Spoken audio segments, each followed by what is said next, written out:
So ಯೋಗಕ್ಕೂ ಮತ್ತು ಆಹಾರ ಪದ್ಧತಿಗೂ ಸಂಬಂಧ ಇದೆ. ಯೋಗ ಅಂದ್ರೇನೆ ಆಹಾರ ಒಂದು ಹಂತದಲ್ಲಿ. ಮಿತಾಹಾರ ಅಂತ ಒಂದು ವಿಷಯ ಇದೆ ಹಠಯೋಗ ಪ್ರದೀಪಿಕದಲ್ಲಿ.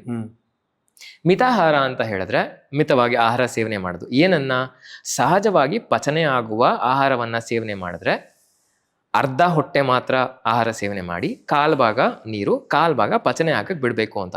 ಇವ್ರು ಇವಾಗ ಕಂಠ ಪೂರ್ತಿ ತಿಂದ್ಬಿಡ್ತಾರೆ ಎಲ್ಲ. ಊಟ ಮಾಡಿ ಶಿವ ಅಂತ ಮಲಗೋದು. ಮಿನಿಮಮ್ 1000 ಕ್ಯಾಲರೀಸ್ ಒಳಗೋಗಿರುತ್ತೆ. ಮಿನಿಮಮ್ ಅರ್ಧ ತಿನ್ಬೇಕು. ಇವ್ರ ಹೊಟ್ಟೆನೂ ತುಂಬಿಸಿ ಗಂಟ್ಲೂ ತುಂಬಿಸ್ಬಿಟ್ಟಿರ್ತಾರೆ ಇಲ್ಲಿ ತನಕ. ಅದು ತಿನ್ನೋದಷ್ಟೊತ್ತಿಗೆ ರಾತ್ರಿ ಮುಗಿತಲ್ಲಿಗೆ. ಸಾತ್ವಿಕ ಆಹಾರ ನಾನು ಇದ್ರು ಸತ್ವಭರಿತವಾದ ಆಹಾರವನ್ನು ಸೇವನೆ ಮಾಡಬೇಕು.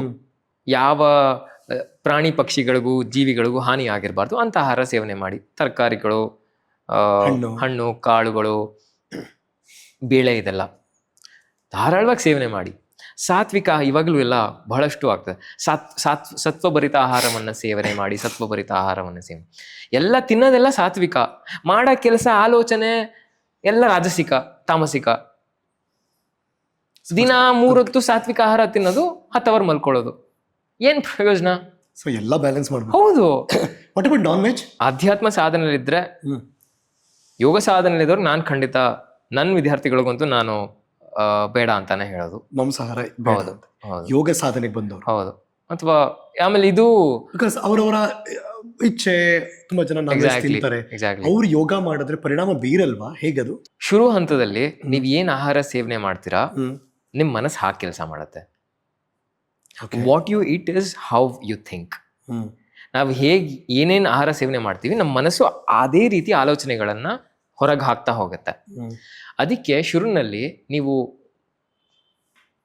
ಶುರುವಿನ ಹಂತದಲ್ಲಿದ್ದಾಗ ಯೋಗದಲ್ಲಿ ಆಹಾರ ಸೇವನೆ ಬಗ್ಗೆ ಗಮನ ಸೂಕ್ಷ್ಮವಾಗಿರ್ಬೇಕು ಅಂತ ನಾನು ಹೇಳ್ತೀನಿ.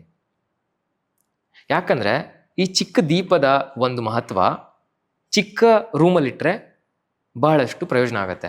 ಈ ಚಿಕ್ಕ ದೀಪವನ್ನ ತಗೊಂಡೋಗಿ ನಾವು ಯಾವ್ದು ಸಮುದ್ರ ಮಧ್ಯೆ ಇಟ್ಬಿಟ್ರೆ ಅದ್ರ ಪ್ರಕಾಶ ಏನು ಗೊತ್ತೇ ಆಗಲ್ಲ.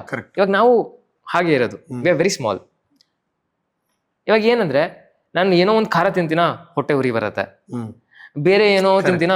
ಇವಾಗ ನೀವ್ ಯಾವ ಹಂತಕ್ಕೆ ಹೋಗ್ಬೇಕಂದ್ರೆ ಸಾಧನೆ ಮಾಡಿ ನೀವ್ ಏನೇ ತಿಂದ್ರು ನಿಮ್ಗೇನು ಎಫೆಕ್ಟ್ ಆಗ್ಬಾರ್ದು. ಆ ತರ ಇದ್ದೀರಾ ನೀವು. ಅವಾಗ ಮಾಂಸ ಅಲ್ಲ, ಹಸಿ ಮಾಂಸನೇ ತಿನ್ನಿ ನೀವು. ಸೊ ನಿಮ್ ದೇಹ ಹಂಗ ಇಟ್ಕೋಬೇಕು ನೀವು. ದೇಹ, ಮನಸ್ಸು, ಬುದ್ಧಿ ಯಾವ ಹಂತಕ್ಕೆ ಹೋಗಿರ್ಬೇಕಂತ ಹೇಳಿದ್ರೆ ನೀವ್ ಏನೇ ತಿಂದ್ರು ನಿಮ್ಗದು ಎಫೆಕ್ಟ್ ಆಗ್ಬಾರ್ದು. ಆ ಹಂತಕ್ಕೆ ಹೋಗ್ತೀರಾ ನೀವು ಸಾಧನೆ ಮಾಡಿ, ಏನಾರ ತಿನ್ಕೊಳ್ಳಿ. ಬಟ್ ಅದು ತುಂಬಾ ಟೈಮ್ ಬೇಕು. ಹೌದು. ಅದಕ್ಕೆ ಶುರುನಲ್ಲಿ ನಿಯಂತ್ರಣ ಇರಬೇಕು.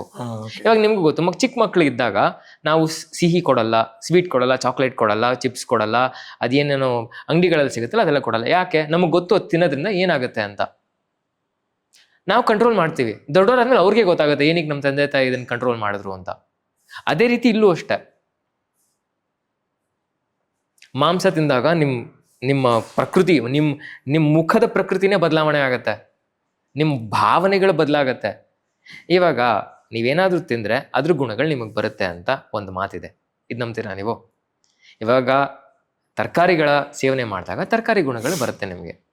ಇವಾಗ ಇವರೆಲ್ಲ ಹೇಳ್ತಾರೆ ಎಳ್ನೀರು ಕುಡೀರಿ ಅಂತ. ಕರೆಕ್ಟ್. ಅಥವಾ ತೆಂಗಿನಕಾಯಿ ಕಲ್ಪವೃಕ್ಷ ಅಂತ ಹೇಳ್ತಾರೆ. ಏನಕ್ಕೆ? 100 ವರ್ಷ, 110 ವರ್ಷ, 100 ವರ್ಷಕ್ಕಿಂತ ಜಾಸ್ತಿ ಇರುತ್ತೆ. ಅದನ್ನ ಸೇವನೆ ಮಾಡಿದಾಗ ಸಹಜವಾಗಿ ಅದ್ರ ಗುಣಗಳು ಬರುತ್ತೆ ನಮಗೆ. ಇವಾಗ ನೀವು 2-3 ವರ್ಷ ಬದುಕಿರೋ ಕೋಳಿ ಅದು ಇದು ಎಲ್ಲ ತಿನ್ಕೊಂಡಿದ್ರೆ ಅದೇ ಗುಣಗಳು ನಿಮ್ಗೂ ಬರುತ್ತೆ. ಯಾವ ಆಹಾರನ ಸೇವನೆ ಮಾಡ್ತೀವಿ ಅದು ಎಷ್ಟು ವರ್ಷ ಇರುತ್ತೆ ಅದ್ರ ಗುಣ ನಮಗ್ ಬರುತ್ತೆ. ಇದು ಅಷ್ಟೇ. ಇದು ಶುರುನಲ್ಲಿ. ಸೊ ನಿಮ್ ದೇಹದ ಮೇಲೆ ಮತ್ತು ನಿಮ್ಮ ಮಾನಸಿಕವಾಗಿ ಅದು ಪ್ರಭಾವ ಬೀರುತ್ತೆ. ಖಂಡಿತ. Food is the direct means of absorption of ಪ್ರಾಣ. ನಮ್ಮ ಪ್ರಾಣಶಕ್ತಿ ನೇರವಾಗಿ ಬರೋದು ಆಹಾರ ಸೇವನೆಯಿಂದ. ಒಬ್ಬ ಮನುಷ್ಯ ಆಹಾರ ಸೇವನೆ ಮಾಡದೆ ಎಷ್ಟು ದಿನ ಬದುಕಬಹುದು ನಿಮ್ ಪ್ರಕಾರ, ಯೋಗಾಭ್ಯಾಸದಲ್ಲಿರೋರು? ಅದು ಅವರು ಮಾಡಿರೋ ಸಾಧನೆ ಮೇಲೆ ಅವಲಂಬನೆ ಆಗುತ್ತೆ. ಖಂಡಿತ. ನಾನು ಒಂದಿನ ಇರ್ಬೋದು ಅಷ್ಟೇ. ಅಫ್ಕೋರ್ಸ್ ಅವರು ಒಂದು ದಿನಕ್ಕೆ ಒಂದೇ ಟೈಮ್ ಊಟ ಮಾಡೋದು ಇಲ್ಲ, ಎಲ್ಲಾ ದಿನ ಅಲ್ಲ, ಯಾವಾಗಾದ್ರೂ ಒಂದೊಂದ್ ದಿನ. ನಾನು ಓದಿರೋದು ಆಟೋಬಯೋಗ್ರಫಿ ಅಂತ ಒಂದು ಪುಸ್ತಕ ಇದೆ, ಆಯ್ತಾ. ಅದ್ರಲ್ಲಿ ಪರಮಹಂಸ ಯೋಗಾನಂದ್ರು ಒಬ್ರನ್ನ ಭೇಟಿ ಆಗ್ತಾರೆ. ಆ ಮಹಿಳೆ ಯಾವ್ದೋ ಕಾರಣಾಂತರಗಳಿಂದ ಬಹಳಷ್ಟು ನೋವನ್ನ ಒಳಗೊಂಡಿರ್ತಾರೆ ಜೀವನದಲ್ಲಿ. ಹಸುವಿನ ದಾಹ ಎಷ್ಟರ ಮಟ್ಟಿಗೆ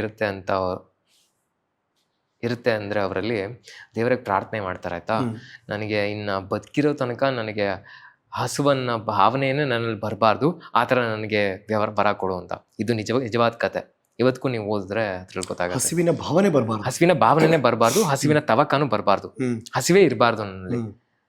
ಆ ರೀತಿ ನನಗೇನಾದ್ರೂ ವರ ಕೊಡು ಅಂತ ದೇವ್ರ ಪ್ರತ್ಯಕ್ಷ ಆಗಿ ಆಕೆಗೆ ವರವನ್ನು ಕೊಡ್ತಾನೆ. ಅವರು ಬದುಕಿರೋ ತನಕ ಅವ್ರ ಆಹಾರ ಸೇವನೆ ಮಾಡೋದೇ ಇಲ್ಲ. ಇದು ನಿಜವಾದ ಕತೆ.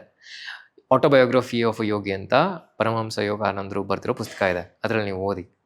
ಹೌದಾ? ಅವರು ಬದುಕಿರೋ ತನಕ ಏನು ತಿನ್ಲೇ ಇಲ್ಲ ಅವರು. ನೀವು ಎಷ್ಟು ದಿನ ಬದುಕಿದ್ರು ಅವರು ಅದು ನೀವು ಓದಿ. ಅದನ್ನಾರು ಒಂದ್ ಸ್ವಲ್ಪ ಮಿಸ್ಟ್ರಿ ಆಗಿ ಹೇಳೋಣ, ಬಿಕಾಸ್ ನನಗೆ ಇದು ಸಖತ್ ಕುತೂಹಲ ಕೇಳಿಸ್ತಾ ಇದೆ ನೀವು ಹೇಳ್ತೀರಾ. ಅದು ಓದಿ. ಆ ಕಾರಣಕ್ಕಾದ್ರೂ ನೀವು ಓದ್ತೀರಾ. ನೀವ್ ಕೇಳಿದ್ರಲ್ವಾ ಎಷ್ಟು ದಿನ ಇರ್ಬೋದು, ಅದು ನಿಮ್ಮ ಮಾನಸಿಕ ಸ್ಥಿತಿ ಮೇಲೆ ಹೋಗುತ್ತೆ. ಈ ಪೂರ್ತಿ ಬದುಕಿರೋ ತನಕನೂ ಇರ್ಬೋದು. ಇವಾಗ ನೀವೇ ನೋಡಿ, ಎಷ್ಟು ಸಮಯ ನಮಗೆ ಒಂದ್ ದಿನಕ್ಕೆ ಆಹಾರ ತಯಾರಿನಲ್ಲಿ ಕೊಂಡ್ಕೊಂಬರೋದು, ತಿನ್ನೋದು, ತೊಳೆಯೋದು, ಎಷ್ಟು ಸಮಯ. ಇದೆಲ್ಲ ಹೊರಟೋದ್ರೆ ಸಾಧನೆ ಮಾಡಕ್ಕೆ ಎಷ್ಟು ಸಮಯ ಸಿಗತ್ತೆ.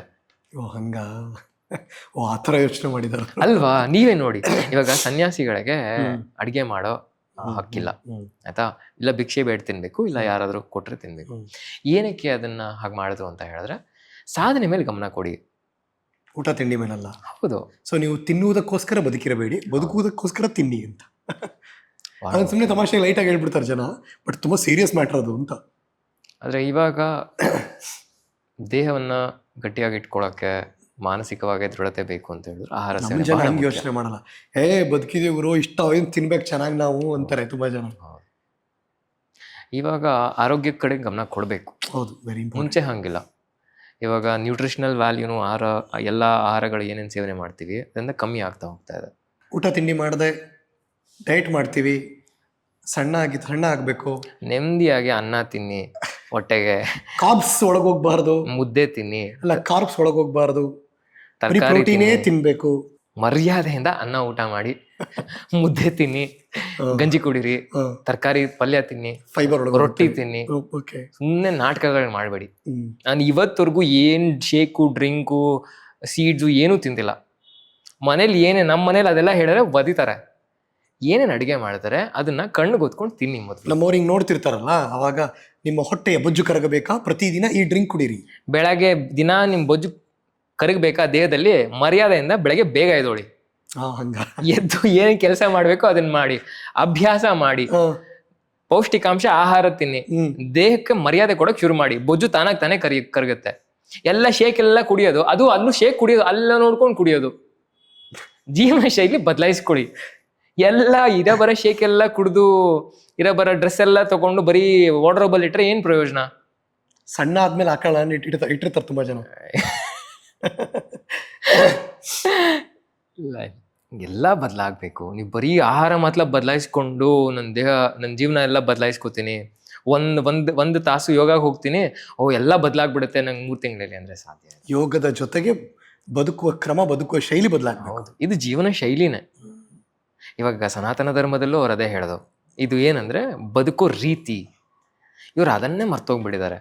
ಓಕೆ, ಯಂಗ್ಸ್ಟರ್ಸ್ಗೆ ಹೇಳಿದ್ರಿ, ಮಕ್ಳಿಗೆ ಹೇಳಿದ್ರಿ, ಹೆಣ್ಮಕ್ಳಿಗೆ ಹೇಳಿದ್ರಿ, ತುಂಬಾ ಕ್ರೂಷಿಯಲ್ ವಯಸ್ಸಾದವ್ರಿಗೆ.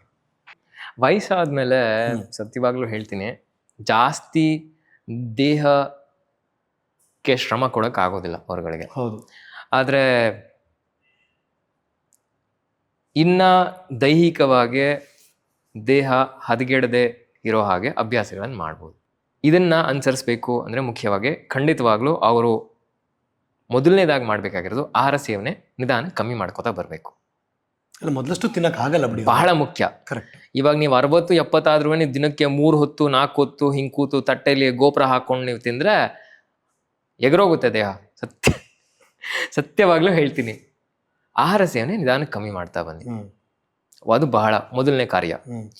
ಎರಡನೇದು, ನೀವಿವಾಗ ಗೃಹಸ್ಥಾಶ್ರಮನ ದಾಟ್ ಬಂದಿದ್ದೀರಾ, 25 ವರ್ಷ ಸಾಕಷ್ಟು ನೋಡಿದಿರ ಸಂಸಾರ ಜಂಜಾಟಗಳನ್ನ.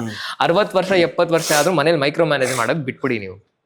ಹಂಗೆ ಬೇಡದರ ಚಿಲ್ಲರೆ ವಿಷಯಕ್ಕೆಲ್ಲ ನೀವು ತಲೆ ಕೆಡಿಸ್ಕೊಂಡ್ರೆ ಆ ವಯಸ್ಸಲ್ಲಿ ಆ ಕೆಲಸ ಆ ವಿಷಯಗಳು ನಿಮ್ಗೆ ಬೇಕಾಗಿಲ್ಲ. ಸೊ ಮಾನಸಿಕವಾಗಿ ನೀವು ಸುಮ್ಮನೆ ಸರಿ ಗ್ಲಿಚ್ ಮಾಡ್ಕೋಬೇಡಿ. ರೆಸ್ಪಾನ್ಸಿಬಿಲಿಟೀಸ್ ಏನಿರುತ್ತೆ, ಇವಾಗ ವಾನಪ್ರಸ್ಥಕ್ಕೆ ಹೋಗ್ಬೇಕು ಅವರು, ಎಲ್ಲಾ ಕೆಲಸ ಕಾರ್ಯಗಳನ್ನ ಯಾರ ಮನೇಲಿ ಇರ್ತಾರೆ ಅವ್ರಿಗೆ ಕೊಟ್ಟು ನೀವು ಮಾನಸಿಕವಾಗಿ ನಿಮ್ಮನ್ನ ನೀವು ಬೇರ್ಪಡಿಸ್ಕೋಬೇಕು. 70 ವರ್ಷ ಆದ್ರೂ ನಿಮ್ಮ ಮಕ್ಳನ್ನ ಡ್ರಾಪ್ ಮಾಡಿದ್ರಿ ಸ್ಕೂಲ್ಗೆ, ಇವಾಗ ಅವ್ರ ಮೊಮ್ಮಕ್ಳನ್ನ ಡ್ರಾಪ್ ಮಾಡೋದು, ಅವ್ರ ಮೊಮ್ಮಕ್ಳನ್ನ ಡ್ರಾಪ್, ನೀವು ಹುಟ್ಟಿರೋದು ಡ್ರಾಪ್ ಪಿಕಪ್ಗೆಲ್ಲ, ನಿಲ್ಸಿ ಅದನ್ನ. ಅವ್ರು ಬಿಡ್ತಾರೆ, ನೀವು ಬೇರೆ ಕೆಲ್ಸದ ಕಡೆ ಗಮನ ಕೊಡಿ. ಅಯ್ಯೋ ಇಡೀ ನನ್ನ ಮನೆ ರೆಸ್ಪಾನ್ಸಿಬಿಲಿಟಿ ಎಲ್ಲ ನನ್ನ ತಲೆ ಮೇಲೆ ಇದೆ ಅನ್ಕೊಂಡು ಕೂತ್ಕೊಂಡಿರ್ಬೇಡಿ. ನೀವು ಯಾವ್ಯಾವ ವಯಸ್ಸಲ್ಲಿ ಯಾವ ಕೆಲಸಗಳನ್ನು ಮಾಡಬೇಕು ಅದನ್ನ ಮಾಡಬೇಕು. ಸಹಜವಾಗಿ ನೀವು ಮುಲಾಜದನ್ನ ಹೇಳಬೇಕು, ಈ ಹಂತದಲ್ಲಿ ನೀವು ಸ್ವತಃ ನಿಮ್ಮ ಜೀವನದ ಹಾದಿನ ನೀವು ನೋಡ್ಕೋಬೇಕು ಅಂತ. ಎರಡನೇದು, ಮೊದಲನೇ ನಾ ಹೇಳಿದ ಊಟ, ಎರಡನೇದು ಮಾನಸಿಕ ರೆಸ್ಪಾನ್ಸಿಬಿಲಿಟಿಗಳು, ಆಮೇಲೆ ನೀವು ಮೂರನೇದು ದೇಹ, ಸೂಕ್ಷ್ಮ ವ್ಯಾಯಾಮಗಳು. ಅದಕ್ಕಂತಾನೆ ಒಂದಿಷ್ಟು ಆಸನಾಭ್ಯಾಸಗಳು ಇದಾವೆ ಹಿರಿಯ ನಾಗರಿಕರು. ಅದನ್ನ ಮಾಡ್ಕೊಂಬಂದ್ರೆ ಸಹಜವಾಗಿ ನಿಮಗೆ ದೇಹದಿಂದ, ಇವಾಗ ಒಂದು ಮುಖ್ಯ ಮಾನಸಿಕ ಸ್ಥಿತಿ ಅವ್ರಿಗೆಲ್ಲ ಏನಿರುತ್ತೆ ಅಂತ ಹೇಳಿದ್ರೆ, ಆಯ್ತು ನಾನು ಸಾಯ ತನಕ ನಾನು ಯಾರ ಮೇಲೂ ಅವಲಂಬನೆ ಆಗಿದ್ರೆ ಅಷ್ಟೇ ಸಾಕಪ್ಪ. ಹೌದು, ಕರೆಕ್ಟ್.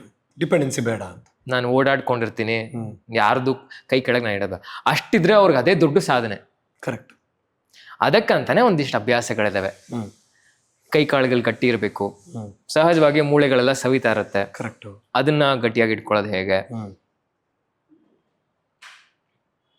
ಅದ್ರ ಜೊತೆಗೆ ಒಂದಿಷ್ಟು ಉಸಿರಾಟವನ್ನ ಅಭ್ಯಾಸಗಳನ್ನ ಅನುಸರಿಸ್ತಾ ಬಂದ್ರೆ ಕನಿಷ್ಠ ಪಕ್ಷ 30 ನಿಮಿಷ ಅಷ್ಟನ್ನು ನೀವು ಅನುಸರಿಸ್ಕೊಂಬಂದ್ರೆ ಸಾಕಷ್ಟು ಪ್ರಯೋಜನಗಳು.